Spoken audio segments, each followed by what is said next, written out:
America और Israel का dirty game, दुनिया को तीसरे विश्व युद्ध की ओर ढकेलना, और इसके लिए सारे गंदे खेल खेलने पर उतारू हो गया है इजराइल के साथ साथ अमेरिका। दरअसल वे कोशिश कर रहे हैं कि दुनिया के तमाम देश कुछ भी करके इस युद्ध का हिस्सा हो जाएं और वे ईरान को खत्म करके अपना पूरा का पूरा साम्राज्य स्थापित कर दें।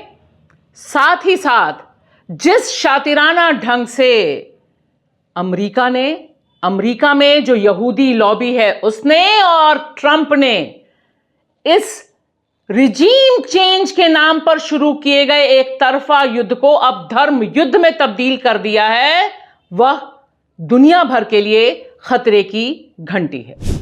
This is a religious war. Who wins it at the end of the day? Do the radical Islamic terrorists who want to kill all the Jews because God told them to? Who want to kill me because I'm an infidel? Who want to purify Islam, to reject moderation and make everybody a jihadist?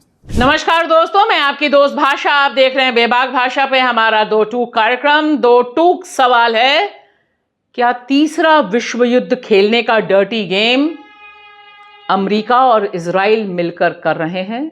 और इसके लिए वे नापाक कोशिश कर रहे हैं कि एक तरफा युद्ध जो उन्होंने ईरान के खिलाफ शुरू किया 28 फरवरी को, उसमें दुनिया के तमाम देश शामिल हो जाएं और उनकी तरफ से बैटिंग करने लगे। खास तौर से खाड़ी देशों को ईरान के खिलाफ भड़काने का जो डर्टी गेम चल रहा है, उसके 4-5 उदाहरण इस समय दुनिया के सामने आ गए हैं और मैं अपनी बात उन्हीं उदाहरणों के जरिए आपके सामने रखना चाहती हूं। लेकिन उससे पहले जिस खतरनाक और शर्मनाक ढंग से अमेरिका में ट्रंप के दाएं हाथ समझे जाने वाले यहूदी लॉबी का सबसे बड़ा प्रवक्ता लिंडसे ग्रैहम ने खुलकर बोल दिया कि यह दरअसल एक धर्म युद्ध है, यानी ईरान पर हमला बोलकर अब वह बताने की कोशिश कर रहे हैं कि यह दरअसल ईसाई बनाम मुसलमान की लड़ाई है। और साथ ही साथ वह यह भी गेम प्लान का पत्ता खोलते हैं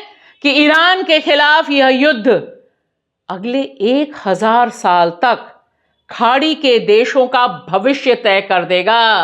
दरअसल इससे यह मामला साफ हो गया है कि यह पूरा युद्ध किस खतरनाक डर्टी गेम प्लान के हिस्से के तहत लड़ा जा रहा है। और अब जो 5 उदाहरण आपके सामने मैं पेश करूंगी, वह अपने आप में चीख कर दुनिया को बता रहे हैं कि इस युद्ध में कितने नापाक मंसूबे इजराइल और अमेरिका के सामने आ रहे हैं।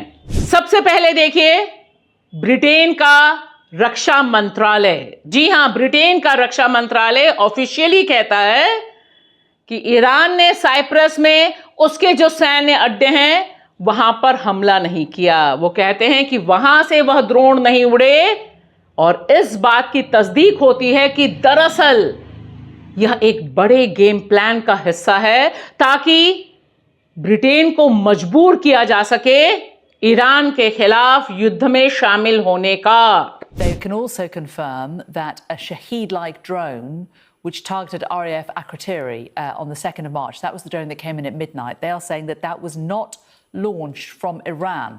So that is interesting and significant. They are not giving us any information as yet as to where they think that was launched from. But a drone that hit RAF Akrotiri, that was the one I think that caused damage to the airstrip, did not come from Iran, was not launched from Iran. Obviously, may well have come via Iran.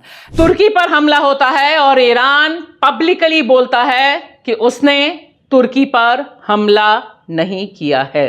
इसी तरह से Iran के पड़ोसी देश Azerbaijan पर हमला होता है, तुरंत ही ईरान कहता है कि उसने अजरबैजान पर कोई हमला नहीं किया है। इसी तरह से सऊदी के अरामको तेल रिफाइनरी पे जो हमला होता है, उसमें भी तस्वीर सामने आ रही है। ईरान ने तो पहले ही मना किया कि उसने अरामको पर हमला नहीं किया, अब यह बात सऊदी के कई अधिकारी भी बोलने लग गए हैं। साथ ही साथ सऊदी और कतर से मोसाद के एजेंट पकड़े गए हैं, और वे एजेंट क्या कर रहे थे? वह बम प्लांट कर रहे थे। सीधा मकसद है सऊदी के भीतर हिंसा करके उसका दोष ईरान पर मढ़ना। बहुत आसान है और इसके पीछे इजराइल का हाथ साफ हो रहा है। तस्वीर लगातार बहुत भयानक होती जा रही है। अमेरिका ने यह कसम खाई है कि वह आसमान से ईरान के लिए बस मौत और मौत बरसाएगा। उधर इजराइल के खूनी मंसूबे हमारे सामने हैं। सवाल यहां बहुत साफ है कि इस युद्ध से किसे क्या हासिल होगा। खुद अमेरिका के भीतर यह सवाल बहुत तेजी से उठ रहा है कि आखिर इजराइल के लिए अमेरिका यह युद्ध क्यों लड़ रहा है। लेकिन इस समय तस्वीर डरावनी है।